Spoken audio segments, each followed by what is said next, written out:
మనం 6 ఇయర్స్కి 7 ఇయర్స్ కూడా వెళ్ళి ప్యూబర్టీ చూస్తున్నాం అంతేనండి, అంతకంటే వెనక్కి వెళ్ళిన ఇంకా ముందు 7-8 మంత్స్కి బ్రెస్ట్ డెవలప్మెంట్ చూసిన వాళ్ళం ఉన్నాం మేము. సో ఇవన్నీ అబ్బాయిల్లో 7-8 ఇయర్స్కి బ్రెస్ట్ డెవలప్మెంట్ చూసాం, గైనకోమాస్టియా వచ్చి ఈ మిల్క్స్ మూలంగా ఇలాంటి డయట్ మూలంగా. సో మళ్ళీ వాళ్ళకి ప్లాస్టిక్ సర్జరీ, అబ్బాయిలు కాబట్టి మళ్ళీ వాళ్ళకి ప్లాస్టిక్ సర్జరీకి చూపించి అవి ఒక్కసారి ఫామ్ అయ్యాక very difficult to remove that. చాలా మంది అడుగుతారు బ్రెస్ట్ క్యాన్సర్ మెన్లో కూడా వస్తాయా అని.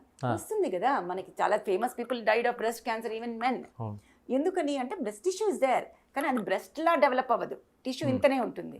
కానీ ఎప్పుడైతే మనం బయట నుంచి ఈ స్టీరాయిడ్స్, ఈ ఈస్ట్రోజన్ ఇలాంటివి తీసుకుంటామో అప్పుడు బ్రెస్ట్ డెవలప్మెంట్ అవుతుంది. మేము చాలామందికి అంటే మనకి మెంటల్లీ చూస్తే చిన్నపిల్లలు ఉంటారు, కానీ ఫిజికల్లీ చూస్తే పెరిగిపోతారు. అంటే ఈ ఒక్కసారి మనం పక్కెళ్తే వాళ్ళు మాట్లాడుతున్న తీరు అంతే, అంటే వాళ్ళు వేస్తున్న మనం చూస్తున్న టీవీలో డాన్సులు, వాళ్ళ డైలాగ్స్, లేకపోతే తర్వాత పాటలు, ఇవన్నీ ఎలా చూడాల్సిన అవసరం ఉంది మేము అసలు? I think all of us have to understand that వాళ్ళ ఒక పిల్లల బాల్యాన్ని చంపకూడదు. అసలు వాట్ ఎవర్ మన చైల్డ్హుడ్ ఎప్పుడు అనుకోండి, ఇప్పటికి కూడా మనం చిన్నతనంలో మనం ఏం చేసామనే గుర్తు చేసుకుంటాం. అప్పటి ఫ్రెండ్సే మనకి ఫ్రెండ్స్, ఎందుకంటే there was innocence in that. We're killing the innocence in the kid.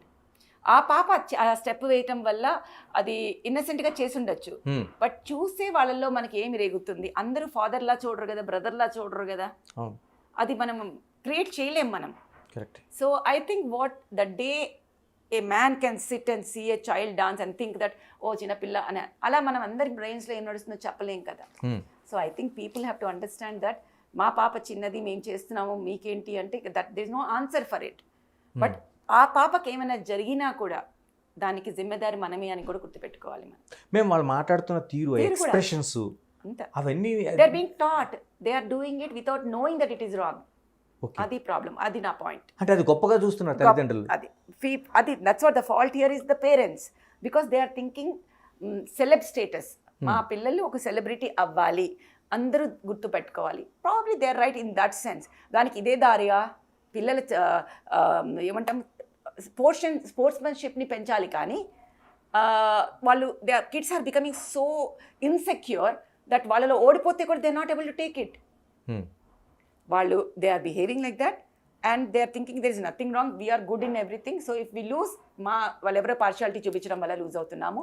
So అప్పటి నుంచే ఆ ఇన్సెక్యూరిటీ రావడం వల్ల వాళ్ళు పెద్ద అయ్యాక they will not be able to take anything. జీవితం అనేది మనం చాలా ఒడుగుదొడుకులు చూస్తాం, ఎన్నోసార్లు ఎన్నో హిట్ అవ్వచ్చు, ఒక్కటి ఫ్లాప్ అవ్వచ్చు, అప్పుడు మనం తీసుకోగలగాలి. దాన్నే మనం స్పోర్ట్స్మెన్షిప్ అంటాం.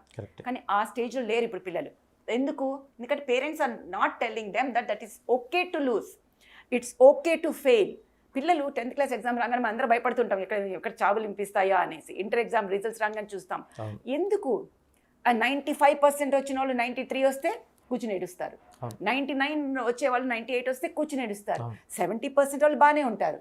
అదే ఏంటి తప్పు? We're filling them with this insecurities. ఒక్కటి గుర్తుపెట్టుకోవాలి, లైఫ్లో ఒక ఇయర్ పోతే నష్టం లేదు, జీవితమే పోగొట్టుకోకూడదు. So I think first the parents have to understand this, and that is what they have to tell the kids. Yeah, killer instinct important, పిల్లలు చదవాలి అనేది ఇంపార్టెంట్, గెలవాలి అనేది ఇవ్వటం ఇంపార్టెంట్. దాంతో పాటే it is okay to fail, okay to do it, there is something else better, maybe ఇంకా మంచి కోసమే ఇది ఇలా జరిగిందేమో అనేది మనం పెంచాల్సిన అవసరం ఉంది. దీనికి మనం అవేర్ చేయాల్సింది పేరెంట్స్ని.